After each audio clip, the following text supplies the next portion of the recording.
Hi guys, I'm in Barcelona. Today I'll make my best to put you up with this magnificent city in 5 minutes.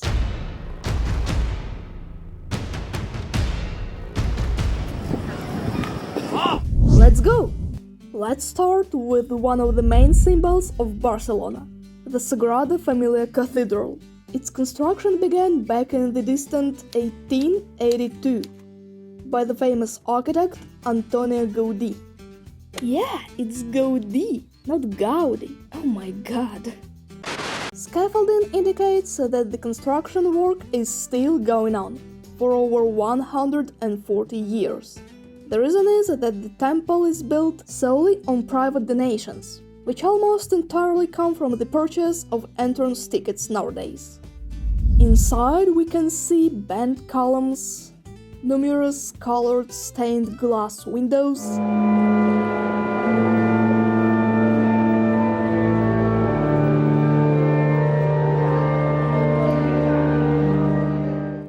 and a mirror for us to take a photo against this beauty. By the way, the mirror was surrounded by crowds of tourists. Thereafter, I went up to the tower, where the 65-meter-high observation deck offered a great view of the bustling, lively city, the calm sea, and the crowds of tourists wanting to get into the cathedral. From the Nativity Tower, you can get a closer look at both the facade and the neighboring towers with their bright fruit tops. When walking down, do not forget to look downward. After leaving the cathedral, we go to meet other Gaudi constructions, or rather several houses scattered around the city center. This is the Casa Batlló, perhaps the most beautiful of the architect's buildings. Gaudi's style immediately attracts the eye.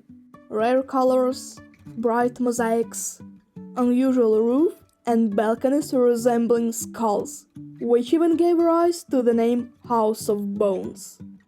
Very close is Casa Milà. Its beauty is mostly revealed from the roof, which will cost you 25 euros to get on. Casa Vicens is one of the architect's earliest works. While it has more straight lines than his other creations, the bright colors, special tiles, and attention to detail instantly set it apart from any other building. The last mansion I looked at was Palau Guell. I went onto the roof to fully appreciate the colorful chimney towers, very typical of Gaudi's style. Gaudi's next mark-worthy creation is Park Guell.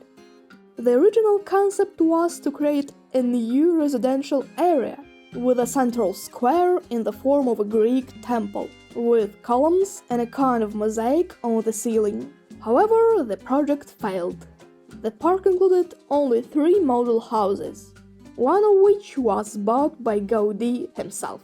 Here you can see many observation decks with a good view of the city, grottos to escape the stifling summer heat. You may even meet the spirit of Gaudi himself on a good day.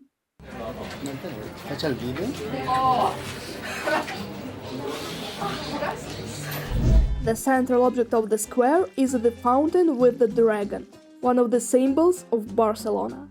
It's overcrowded by photo seekers, so you can only stand a few seconds near the sculpture or wet your hand in a trickle of water flowing into the fountain.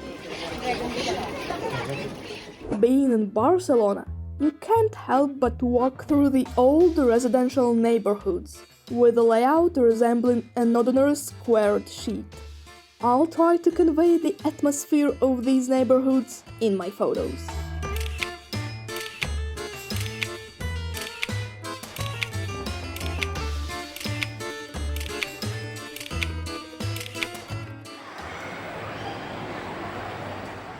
I would also like to mention the São Paulo Hospital, a luxurious complex of hospital buildings turned into a museum.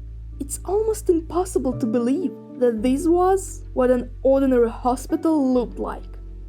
The main building, which you can also visit, overlooks the main cathedral, which is about a kilometer away from the hospital. While talking about Barcelona, I can't help but mention its long beaches, great promenade, and a huge port with one or even several giant cruise liners moored.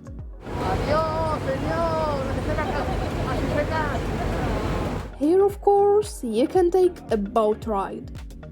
Go out to the open sea for a short while and appreciate the city's panorama from the sea.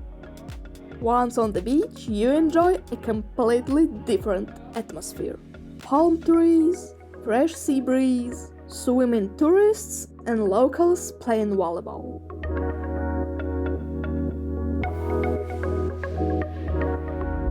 Atmospheric, I must admit.